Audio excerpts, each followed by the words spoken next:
Good afternoon. This is Pastor Carl from St. Peter's United Methodist Church. Today is Friday, March the 12th, 2021, and I'm here to bring you a weekly update on our life together as a faith community. This coming Sunday morning, we are worshiping in the sanctuary at 8:30 and 11 o'clock. We hope you'll join us. If you're not able to, you can visit us online on Facebook, YouTube, or stpetersumc.com, our website, and we will be posting our worship service sometime before 11 o'clock Sunday morning.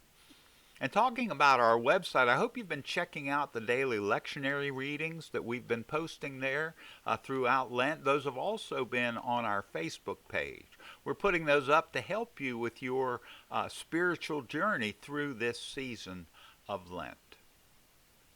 On Saturday, March the 27th, from 10 until noon, St. Peter's is holding a different sort of an Easter egg hunt for our community. We're calling it our Drive-Thru Easter Encounter.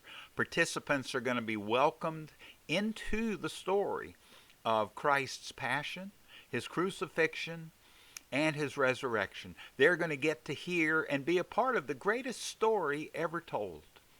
Now, if you want to be a part of this outreach event, if you want to help out in any way, please call the church office and we will find a place for you to help. Over the last week or so here at church, we've been talking about the law. We've been talking about the 10 Commandments and how Jesus said you can sum up the commandments very simply. We have to love God and love our neighbors. That's what the law is all about, loving God and loving our neighbor as ourselves. And in order to do that, we need humility.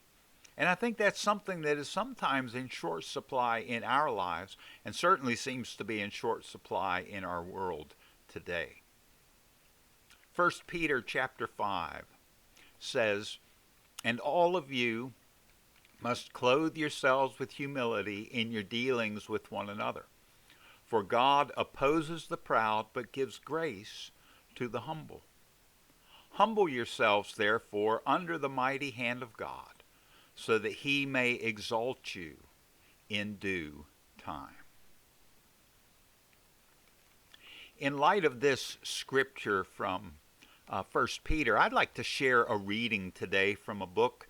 It's called The Imitation of Christ, and it was written by Thomas à Kempis, who was a Dutch monastic.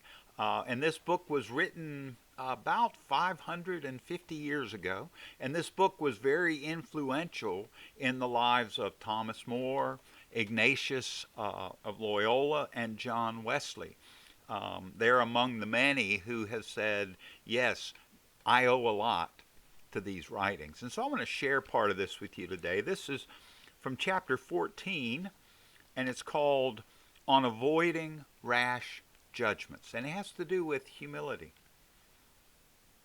He writes, "Judge yourself and beware of passing judgment on others. In judging others, we expend our energy to no purpose. We are often mistaken and easily sin.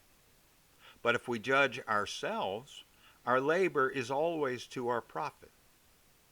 Our judgment is frequently influenced by our personal feelings, and it is very easy to fail in right judgment when we are inspired by private motives.